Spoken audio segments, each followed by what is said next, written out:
Today we are going to learn how to disable automatic updates. The Windows updates when we are working, suddenly the Windows update comes, or if it's taking too much time to update. It's really frustrating. I understand that. So to disable automatic update on your computer, we will be doing only 2 simple steps and it'll be disabled permanently. So let's get. So the very first thing, you just have to do a right click on the start icon and go to run and type services.msc and hit OK. So once you do that, a new window will appear. I'll just maximize it now. Select any of the application and press, and scroll it down and look for Windows Update. Just do a right-click GUI Properties and select Disabled, then Apply and OK.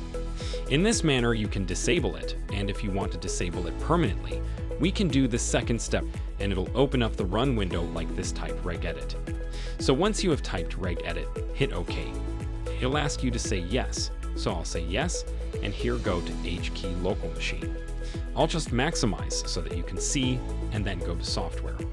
Now here in software, we are looking for policy, and then Microsoft, and here we are looking for Windows. Now in Windows, just do a right click and go to New, and click on Key and type Windows Update. Once you type Windows Update, just hit Enter and do a right click on that Windows Update and click on. Select Key Type AU and hit Enter, and once you do that, select AU. And at the right hand side, just do a right click. Click on New and select D-Word 32-bit value and type.